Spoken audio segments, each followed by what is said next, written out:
and how you can develop the knowledge and skills to disrupt unconscious bias when it's happening. We are joined by a number of outstanding experts in the field, ranging across disciplines from academia to law to administration. And I'm going to jump into those introductions in just a moment. But first, I have a few housekeeping items to run through, starting with a thank you to my UConn colleagues joining me, as always, to bring this Elevate online program to you throughout the course of the year. Josh Prue, Samantha Morris-Avery, Kristen Luger, and Patrick Walker. We are here as your point of contact for all things Elevate and will be available in the background of this webinar today. Should you need assistance, feel free to contact us in the chat, and we are more than happy to help you out as best we can. Second, closed captioning is available. One of my colleagues is going to drop those directions into the chat. Should you wish to activate this service, please go to your toolbar on your Zoom access, select the CC option, and then activate your subtitles. Third, the chat is open, and we encourage you to use this feature to engage with one another. Feel free to drop a note and let us know where you're tuning in from. The chat is a welcoming space, so we remind you to always keep your comments kind, courteous, thoughtful, and remaining topical to the discussion. If you have specific questions for the panel, we'd love to see them. We do ask that you enter those directly into the Q&A section so that we can keep them organized. If you forget, no worries. We're here monitoring the chat, and we'll go ahead and remind you to get that into the Q&A so that the panel can address as many as possible. And then finally, the program today will be recorded. So if you joined us late, have to step away, or miss anything, no problem. You can always go back and view it later. It will be posted to our Elevate YouTube channel. So that's it for housekeeping. Jumping into the discussion today, thank you so much to our panelists for joining all of us. I'm pleased to introduce our moderator, Michael Vidal. Michael is the Director for Diversity and Inclusion Initiatives in the Office for Diversity and Inclusion here at the University of Connecticut. In his role, Michael oversees initiatives focused on enhancing student success and sense of belonging. His office works across the university, partnering with everyone from cultural centers to enrollment, graduate and undergraduate, and student government. Michael works very broadly to deliver initiatives designed to enhance and embrace DEI across the UConn system. So Michael, thank you so much for joining us today. I'm going to hand it over to you to kick us off and introduce the rest of the panel. Thank you, Kay, and it's great to see all of you. I'm honored to serve as your moderator for our time together, and of course, privileged to introduce two of our amazing panelists. So we have first, Anya Goldsby. Attorney Goldsby is currently Senior of Counsel at Letisa Ambrose and Falls PC. And we are also joined by Dr. Nwadoria, who is a tenured professor of law, ethics, and human behavior at Temple University College of Public Health. So welcome to the two of you. Thank you for joining us for this very important conversation. Wanted to just offer sort of a frame for what our conversation is going to look like. We do have some general questions, and of course, imagine that additional questions will emerge organically from our conversation. But really, the structure of this conversation is really the what, the so what, and now what. So really doing some exploration around what is unconscious bias, then really doing a shift to why does it matter? What's in it for us? So what's the significance of us even having this conversation at this moment? And then the now what? So what's the next step? What are some strategies or some takeaways that folks who are listening in can really take with them to really think about in their personal and their professional lives? And so just gonna kick us off really to just go into that what. So our first question really is, what is unconscious bias? Where do these biases come from?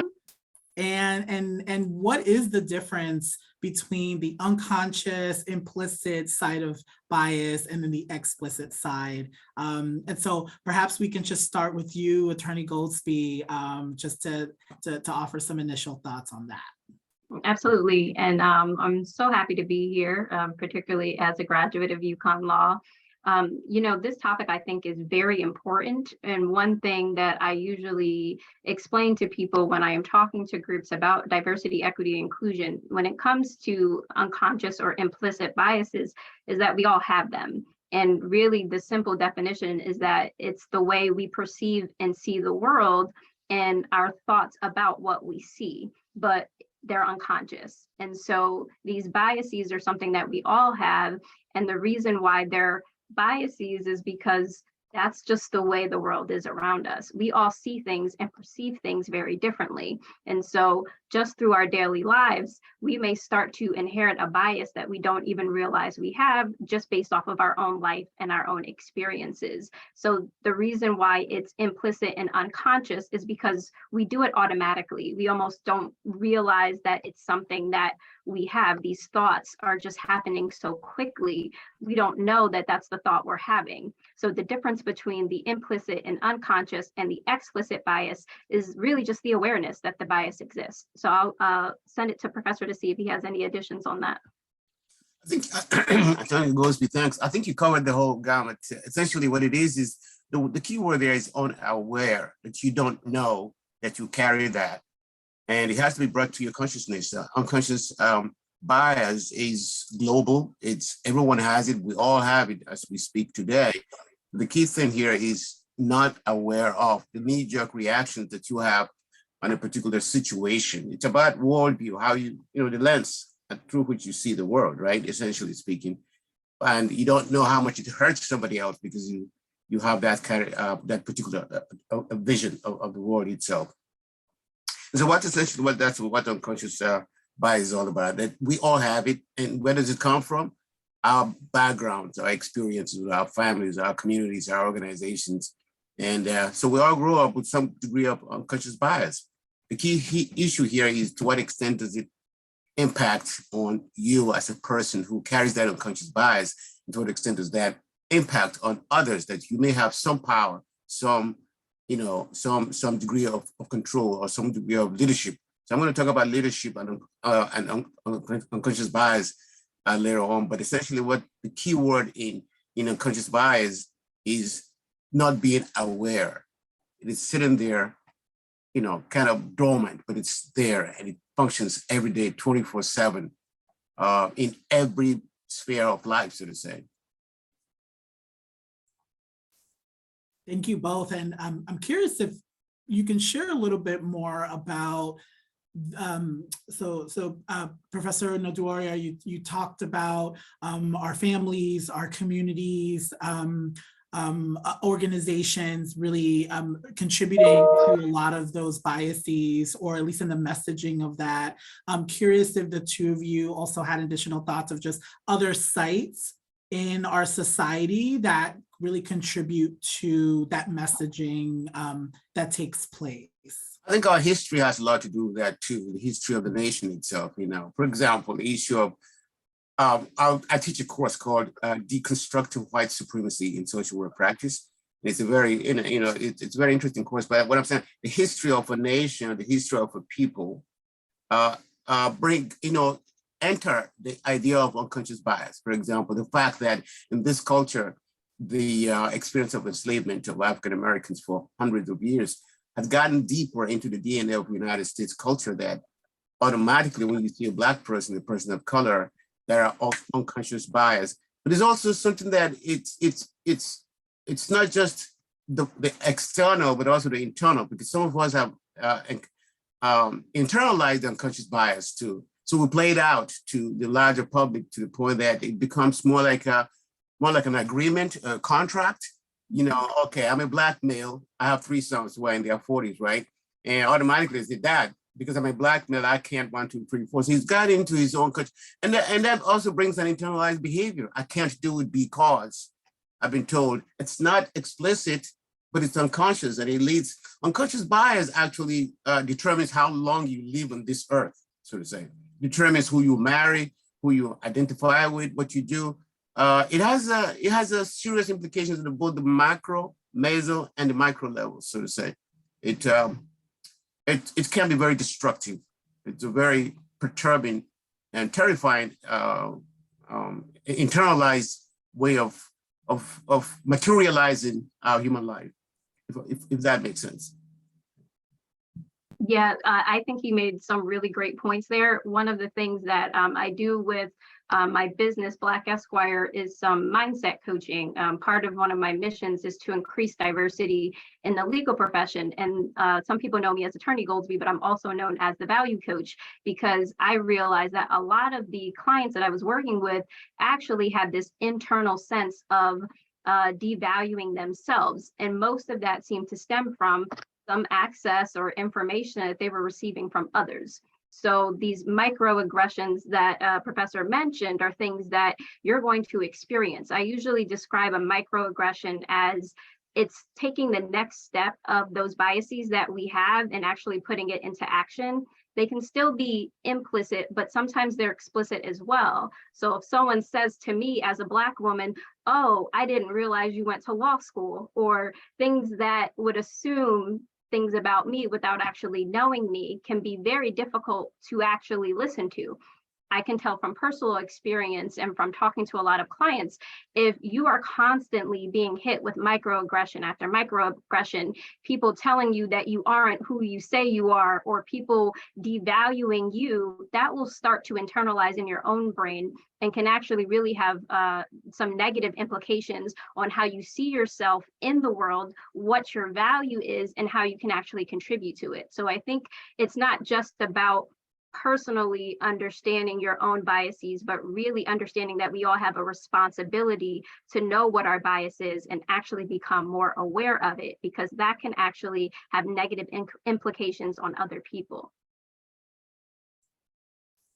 Absolutely. Thank you so much. And something that I'm reminded of just hearing the two of you speak is the way that we do internalize messages around domination and subordination, and where do we see ourselves in, to Professor Madoria's point around, how do we act out those messages of dominance and subordination in our day-to-day lives, and how do they actually contribute to, I think, maintaining those ideas sort of at a sort of the macro level. So thank you so much. That's incredibly helpful to hear. And, which leads me to this piece around why is this important, right? So, this conversation, of course, doesn't happen in a vacuum.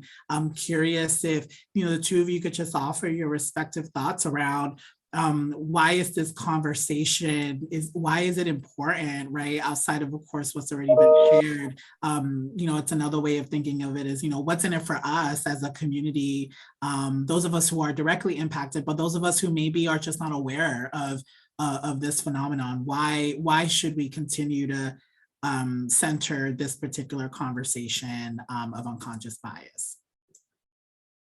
So I'm happy to at least start answering that question. And I touched on it a little bit, but at least for me, I think this is a very important issue because it has impact on so many lives. So when we have a better understanding of what implicit bias is and how we can actually become more aware of them, that allows us to have more control over our personal lives and the lives of others. It could be the attorney in me, but I truly believe that we all should be in a fair and just society. And the reality is that is not the way that it's actually implicated in real life. Everyone has different experiences based off of who they are. And truthfully, I think it's our duty as citizens of the US to find some way to even the playing field.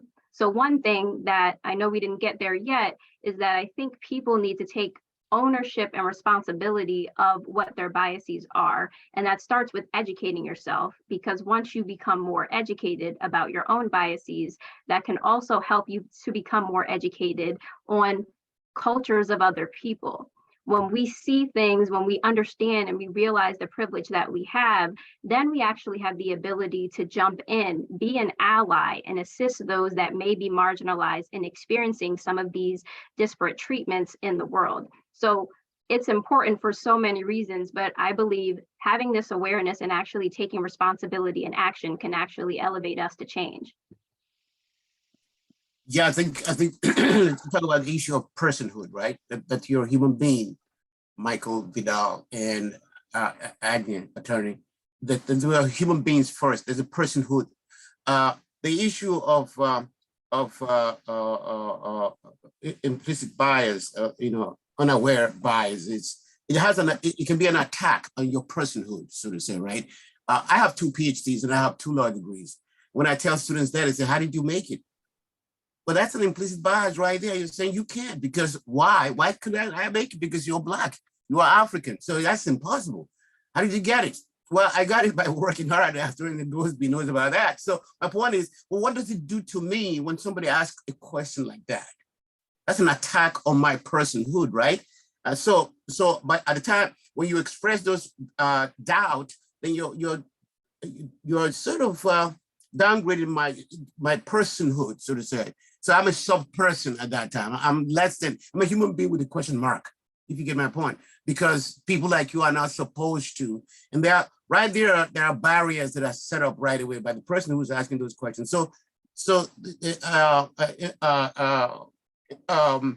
Biases, or the bias we're talking about here, which is essentially unconscious bias, has to be attacked, if you get my point. Attacked from outside, but the person has to also be open to say, let me know more about this community or this people. Let me take a little bit of history of these individuals and how it came to be that there's this kind of stereotypes or beliefs or values that got in your head about these people. Black men are lazy, Black men are criminals, Black men are, and you internalize that, right? Like I said before, what really is much more critical to me is the internalization of it, because it limits you also participates in the process of limiting your personhood, the attack on who you are. And you carry that badge of contempt with you unconsciously in almost everything that you do, believe it or not. And that's, to me, comes with the way to remediate that. Obviously has to do with what Charlie talks about, the idea of education, and that education is a lifelong experience, and that you have to deconstruct yourself to say, I have unconscious bias. What are they? Can I list them down? And then you have to have workshops, experiences and opportunities for people to engage. But you got to create an environment where there's some safety, right? To talk about this, is because nobody wants to come out and say, I'm a racist, or I'm a sexist, or something like that, because people don't want to, own their own problems or challenges, so to say. I don't know if I'm making sense, but essentially what I'm saying is that this unconscious bias is something that permeates our societies, but we need to work on it, particularly in the educational establishment, and also in the legal system. Obviously, we know about the legal system and the criminal justice systems, which I call the criminal unjust system, by the way. So I'm going to stop there. Now you have some. Yeah. No, that's actually just a really great segue into sort of a parallel question that is surfacing for me, which is around what gets in the way of the addressing of unconscious bias. I would imagine that someone who is either listening in or perhaps, their first learning about unconscious bias is like, well, if it's unconscious, well, how do I know if a thought or a behavior I hold is biased? Or so there's sort of an openness to even the possibility that an idea or behavior is potentially rooted in some sort of a bias. And so I'm curious, just from your, again, respective roles, and I think you started to talk about this a little bit around what some of the barriers are to actually addressing unconscious bias and interrupting it. I'm curious if you just had, again, additional thoughts about things that you've witnessed, either in your one-on-one relationships with colleagues, other professionals, because I think to your point, Professor Nodoria, folks do struggle. You have to create a space for them to actually explore that. So what have you seen as some of the barriers of what gets in the way of folks even taking that initial step to unpack a potential bias? I think, go ahead, Agnes. Well, I was just going to say, I think a lot of it has to do with data. You have to have information in order for you to dissect it and realize what it is that's going on. So taking it out of the personal context, let's look at the criminal justice system. If we didn't have data that actually showed that there were issues with implicit bias in the criminal justice system, we wouldn't be able to address it. So in Connecticut, we recently had a task force, and I was one of the members of the implicit bias subcommittee, because we had factual information that showed us that there may have been some issues with some of the actual laws that are in place. So if we don't actually know that information, if we don't have access to that information, then we're not going to know. But taking it even from a personal sense, if you're someone who particularly is an employer, or you are in a supervisory or executive role, that means you are working with people underneath of you. So you have the responsibility of others. So if you are working with them, that means you have influence over them in some capacity. But if you're not receptive to feedback, and if you are not actually collecting information from those that you're working with, how are you going to know if there's certain things that you're doing that may also be stemming from bias? So I think people sometimes think, well, if it's implicit or it's unconscious, I'm not going to know, therefore I'm not going to do anything about it. But if you actually take the moment and to realize that this may be a possibility, because if the goal is to be better, to me, I think it's always about elevating, being the best version of ourselves and creating an environment that's free and equal for everyone, then you're going to want to set up an environment that's safe and comfortable, and that is a space where others feel like they belong. But if you don't create that space and you don't acknowledge that there may be some flaws, it's never going to happen. So it can start to become a very cyclical thing. But I think just taking that responsibility and ownership again is really important. Yeah, I think the three things that I put together here has to do with courage. The courage to say, I have implicit bias. I myself, there are some clients that I can't work with. I do have a private practice, right? The courage to say, this is my unconscious bias. So the courage to work on your unconscious bias is very important, but also leadership is very important. You know, in leadership, you have courageous leaders who can take risks, so to say, right? To create an environment where persons that they work with or they are leading can be vulnerable enough to say, hey, this is my own unconscious bias. So creating the environment is very important, a safe environment, but also the courage to even start with the leadership and say, I, the director of this Goldsby and Associates, I do have unconscious bias. If you can say that, then you say to the other workers that work with you, other subordinates, that, oh, okay, you have the courage to be upfront yourself, then we can also begin to talk about our own unconscious bias, beginning to talk about it because it's so heavily laden, so to say. So courage and leadership, and of course, the idea of evidence. You know, there's got to be some materials to show that there are unconscious bias, and also to show that it does impact on people. I know faculty mine that we started here 31 years ago who make at least 1.5, they make more money. Let me just put it that way, they make more money than I do. And I understand, and I know the reason behind that. It has to do with promotions and a little bit of, favoritism here and there. It's been happening. I do have the evidence, you know, I had to personally actually go to the university and say, this has been going on. And obviously they took some measures and fixed part of the challenge. So again, my thing is, who is leading this organization? What is she doing to create an environment where all the participants, people who are the productive, all products, everybody is making a contribution? Because what unconscious bias does for you is that if you are able to put it out there, you feel there's some kind of internalized freedom you feel now, you know, the capacity, the freedom to explore more. So it's a process, by the way. It's not something that you can say we've gotten it. It's a process, but the courage is very important. And of course, the idea of evidence and the kind of leader you are goes a long way into deconstructing our unconscious bias, which is, everybody has it, like I said, you know. Yeah, I'm curious, Attorney Goldsby, and something that you said really struck me around using data and information, which I think can all, I think, you know, we have a spectrum of folks, right, that have different exposures, access, experience with either being presented with data, but also being able to digest that information.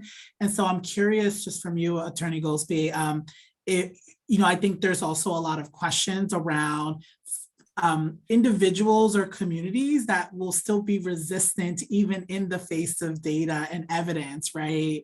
And so I'm just curious, just from your experience, have you seen that tension of, even in the face of information, there's still that resistance? And just curious how you, either you and your work have helped individuals or communities move through that dissonance that can oftentimes contradict information that they've also internalized, right?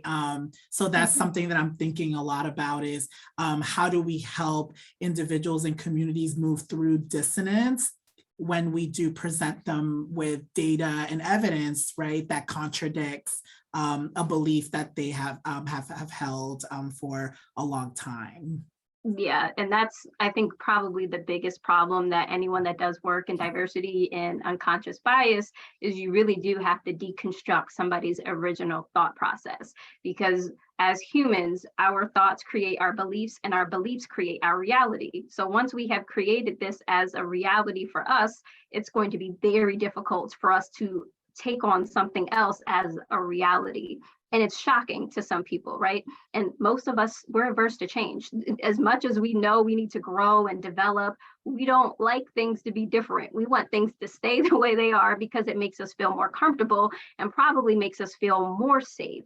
So when we experience that level of dissonance, I think there's a couple approaches to it. And Professor talked about leadership.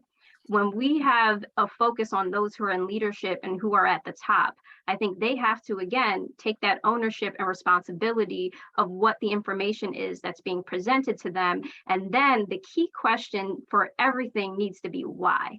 If you have this data that says we only have this many number of Black partners at our firm, why?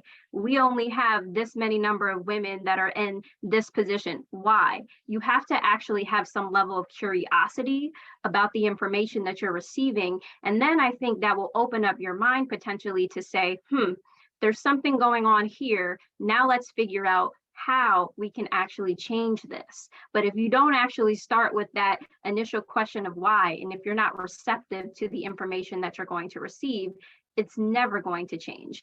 And these numbers, particularly, I do a lot of work with the Connecticut Bar Association and other groups around diversity, equity, inclusion in the legal profession. And the Black attorney numbers have been the same for decades. And the question for me is always why? And that's because there's the same people at the top making these decisions. So until we can actually change things from the top down, they will still always remain the same. And that requires that courage that the professor talks about and challenging things.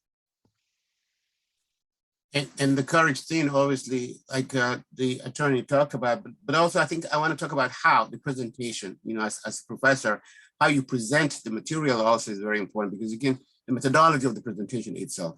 Are you what kind of, again, it goes to the issue of what kind of a leader are you?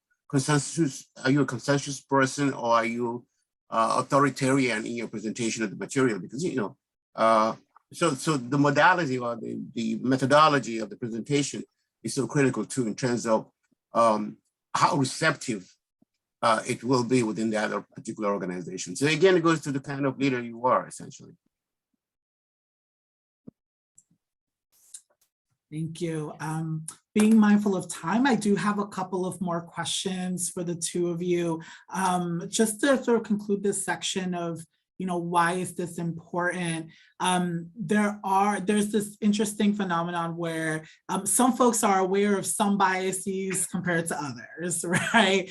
Someone may come in having very clear examples, or may feel a particular bias to be quite salient in their lives. So something that they either experience directly or have witnessed. But then there are these other areas, these other biases that folks may not necessarily be as privy to. And so I'm just curious if what's behind that, or what are some things that can be informing that hyper awareness of some forms of bias compared to others. I can start. I think, I mean, part of that's probably just based off of what information you're exposed to, right? So if you are constantly in a space and place with a certain group of people, or if you watch a lot of TV, things like that, I mean, there's a lot of passive consumption that I think we do as human beings every single day. So that consumption in our brains is obviously going to impact the biases that we have and also the awareness. So I think, you know, to become more aware maybe of some biases that aren't as normal, the first thing you can do, and everyone can do this, is to actually take an implicit bias test. There are websites and things that you can do to make you more aware of certain things in some areas that you may not have even realized was a bias. But then I think you could also take it a step further and actually ask for information. You have to be exposed to it, I think, and really reach out to not only your network and people that you're connected to, but potentially people that you don't know as well, because they may receive you differently. So I think there's always opportunity to continue to grow, learn, and develop, but you just have to be open to receiving the information and then want to change. Those three, obviously, three things: openness and ability to be vulnerable, that you are, everybody is to an extent. The courage to take the risk to say, I don't know certain kinds of population very well. What can I do? And also to make some comparisons and say, how do other marginalized communities, what are the parallels or the connections between my own experiences and the other person's experiences in terms of my own, unconscious bias, so to say. So taking risks, knowing that we're all vulnerable, factually speaking, again, I go back to the issue of courage. That we can not be complete human beings if we don't have the courage to explore, to tinker around, and really expose ourselves to say, look, that we don't know everything, so to say, right? And we are capable. We all are unaware of our own biases, and that we make mistakes, and we are just regular human beings. But that we have the courage to want to explore the other, instead of otherizing the other. I want to be part of the other, so to say, in our heads, and that to me is profound. That courage to say, I'm going to go beyond what I've been told, what I know, what's unconscious with me, to know what I don't know. How you do that depends on the individual. Again, I go back to leadership, in the family, in the community, in the university, in the law practice firms. It depends on who is in the leadership position, so to say. No, for sure. And I think a theme or a lesson that I'm just getting from the two of you thus far is, you don't need to know everything to do something. I think there's also this interesting binary thinking of, I need to know everything about a subject before I can actively do something about either identifying or interrupting bias, whether it's within myself, within my role, within my respective profession, in my relationships. And so with that, wanted to just shift to talking about what can folks do. And the two of you have already begun talking about specific strategies, things that folks can start to think about and really put into practice. But curious, just from folks who may be listening in right now who do work in a particular setting, what are some, outside of what's the two of you have shared, what are some strategies, approaches, things that are just really important? I want to sort of add an additional layer here that folks may be either in a position where they may be doing, their positionality within the organization may vary. So someone may be a leader, sort of overseeing a particular unit or office or department. Someone may not be necessarily in that position, but would like to advance this work. And so from just thinking about sort of the range of folks' positionalities within organizations, what are some steps or tricks that folks can sort of take away with them, after just having some time to consider everything you shared? Yeah, I would say whether you're working in a corporate organization, if you do work in education, I think it's very important to provide some level of a safe space. So if you have the ability to control that, I think that's a great place to start. Vulnerability is very important in anything related to bias and diversity, equity, and inclusion, because if you don't have that, then it loses some level of authenticity. And I think when we think about people being human first, and thinking about that level of vulnerability and what it really takes, the courage to be vulnerable, I think that actually will help to eliminate anything that could potentially make someone maybe feel offended. But beyond that, I think there's also something that you can do to maybe take action steps. And we already talked about educating yourself, but also I think providing opportunities for others. So you know that saying, when you see something, you say something. So a lot of times people that are experiencing microaggressions or maybe on the other end of some sort of bias, it's very difficult for them to actually voice this and speak up for themselves. And oftentimes people don't speak up at all. And so if you have the ability to actually do something about what you have seen or provide a space for that person to be vulnerable and speak about their experience, I think that will go a long way. And then finally, I think another thing that you can do is just see how you can get involved. There are a lot of organizations that do work on implicit bias, diversity, and inclusion. Whatever sort of speaks to you that gets you excited. As we talked about earlier, there really isn't one thing in this entire process that you can do. There are a lot of different ways to approach the issue, but I really think having that level of curiosity and a passion for it and providing opportunities for others to be in that safe space will go a long way. I think humility is also very critical. You know, being humble to know that no matter what you know, you're still part of the experience of trying to make this world a better place. So to say that our knowledge is can be very truncated by the kind of backgrounds we come from.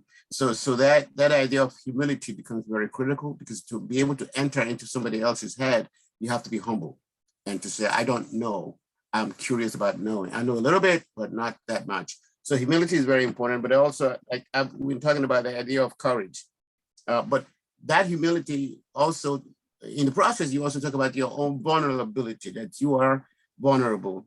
Having the courage to talk about that is kind of hard, but leadership should begin to, channel themselves in that direction. A self-representation is very important. I am a Mekawadi, I am this so, but I don't know all. I am vulnerable. I want to learn more about who you are. So creating that safe space for that conversation to happen, either on the mini level or the macro level, is very, very critical. And check out the idea of why is it, for example, why is it that immigrants are a problem in the United States, even though it's an immigrant nation, except for African Americans who were, chained and brought here, and Native Americans. Why is it that there's an anti-immigration? It has a lot to do with these stereotypes, the belief that immigrants have a particularized way of thinking of. So safe space, vulnerability, courage, humility. Your own vulnerability is very important, but also self-representation. How do you represent yourself? If I came to attorney Ed Goldsby's law firm, I'll be curious about who is the leader here? Where does she come from? What kind of background does she have? But to what extent is she able to be vulnerable? In other words, to say, hey, I am a human being first, and I have certain kinds of limitations in terms of what I know, and what can I do to improve myself and to improve the community and the organization in general. So I think, like I said, it's an ongoing process. I don't think we ever get it completely, but it's a process. But the courage to begin the process, the dialogue, the discussion is so critical. Thank you so much. So now we're gonna just shift to some questions. One question came in, and actually really loved this question, is how do we know we are making progress? So really thinking about markers, right? So I engage, in this process of educating myself. There are hidden biases that I hone in on. So how do we know we are making progress without knowing everything, or that, or where we should truly be in this area? So recognizing that, there really isn't sort of this point of arrival, which is, I think, has been sort of a theme here. But I do appreciate this question, just for the two of you, how would one sort of know that they are making some progress or some change in this space, recognizing that we may not know everything at a given time? Yeah, I think that's a great question. And particularly as someone that does a lot of work in personal and professional development, I think I would always think about it from a place of, this is where I was then, and this is where I am now. So you can actually compare certain situations and things that may have arisen in your life at a certain period of time and what your response was like, and then how it is now. Sometimes you're not going to have the ability to have identical situations, but if one of your biases that you had was, let's say you crossed the street every time you saw a Black man come towards you out of some level of fear, and once you became more aware of that, maybe you started to educate yourself, maybe you realized that this stemmed from something else, because sometimes these biases coming from other things that are in our lives, right? We all have personal experiences, so sometimes we don't even know why these biases are here, but you can actually test that in certain scenarios and situations. But I think also beyond that, going back to the data point, for organizations, I find it to be one of those things where it can be a blessing and a curse at the same time, because what happens is they'll start to have data and information. So if the issue was we didn't have enough employees of color in this particular position, and then they start to hire and bring in more people, that's data. You can show that there's some level of progress. But I always say, particularly for this type of work, it's not just about numbers and representation of the data, but it's more so about the implications of the data and how it's actually being moved forward. So if you have more people, but your retention isn't going so well, maybe that means that you're only progressing in one area and not another. And so it's going to be a never-ending battle. I think there's always going to be work to do, but so long as you realize that and you do continue to collect data and take heed of certain things that you were doing before and what you're doing now, I think that will help. I think the attorney pretty much captured my thoughts here. Measurements are okay, but they can also be problematic. I think how do you know you're making progress is where were you before and where are you right now?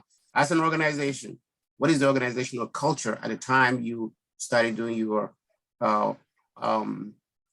unconscious bias, and where is the organization right now? For example, you can look at productivity from different sectors of your organization and see how much was the productivity at that time, some 5 years ago, and what is it right now? Productivity in terms of production itself. But not only that, interrelationship between workers, how do they relate to themselves? So there are measurements for that, right? And how much are the workers excited about going to work, you see, as opposed to what it was a couple of years ago. And what are the organizational individual contributions to improving their organization? I was going to say faculty, are persons, individuals making their own contributions, their own unique way? Are they free to create, to say something, to participate, so to say? So there are little, direct measures, but also indirect measures of finding out if you're making progress or not. You can have organizational meetings and individual assessments, so to say, with your workers and see where they're going, what's going on. So many ways of measuring success, but I don't think you come to the conclusion when you say we've made progress, that's it, let's stop. It's a continuous thing, particularly in our culture here, where multiculturalism is a big issue and prejudice is pretty powerful, in the areas of gender, race, class, immigrant status, age, sexual orientation. I mean, we know all the thing there. Where your name says a lot about who you are. For example, if you're applying for a job and your name is Shaquita, automatically there's a bias, right? And we know this is very likely going to be an African-American person. So is that still happening? So there are indirect ways of measuring progress and direct ways of measuring progress is what I'm saying. Thank you both. And I have just one more question from an attendee. And I think this sort of in reference to something you shared earlier, Attorney Goldsby, around what are some resources that folks can follow up on, or if the two of you can name any particular resources that folks should look into in order to really support the efforts to induce change within themselves and become better allies to others. So really, this is, just to conclude, any resources. I heard, tests that folks can take, or assessments, I should say, to help them, begin this process. Yeah, and Professor probably has a lot more resources than I do, but I think I just start with Google, because there's a lot of stuff that comes up. I mean, there are a lot of books that I think spoke to me, and I recommend many people read when I do this type of work. Ibram Kendi's How to Be an Anti-Racist, I think, is phenomenal, and that's something that I think we can all sort of learn from. And we didn't touch on racism specifically here, but I think it lends itself to come out of these biases if they're not actually addressed. Because what happens is these implicit biases can then start to become explicit, and then these explicit biases start to become more into our actions, and then we start to do things that impact and affect the lives of other people. And so there's a lot that can be done here. Professor, if you have other books and things, I'm happy to share a list once I get a chance to look at my resources, but that's one that I recommend everybody read. Another one that's also really good is White Fragility by Robin DiAngelo. She does some great work around that area as well. So I would recommend those resources. And I'll recommend the same too. By the way, Ibrahim Kendi was my student. I signed his Taught him well. Yeah, I signed his PhD, one of the signatories. So I'm very proud that he's a person that is known all over the world, actually. I think Robin DiAngelo's video is going to be showing this. I'm going to show you this afternoon in my evening class. Those two books are very important. White Fragility. I think that's the beginning. That's the start. There's a couple of other books that comes to my mind now. I have tons and tons of them. I can send you the names here, the authors here, but there's so many resources available out there that we can expose ourselves to. So. Thank you so much. And on that note, I am going to pass it back to Kate. Thanks so much, Michael. And thank you all to our panelists for this wonderful conversation. You guys really covered a ton of information in a short period of time. So I really appreciate you sharing your expertise with us, as well as sharing some of those resources. So thank you to our audience and for your thoughtful questions, those of you who joined us, and your patience with some of our technical troubles this morning. If you did join us late or you missed a section of it, not to worry, we will be sending out the recording tomorrow. So you'll have access to it. You can get to it anytime. And then again, with these resources, thank you for sharing those. We're happy to connect you with some of those books and resources as well. So appreciate all of your time. Thank you for those of us who joined us. Don't forget to take a look at our series of events. We have other things coming up for our alumni community. We're always happy to welcome back our alumni experts.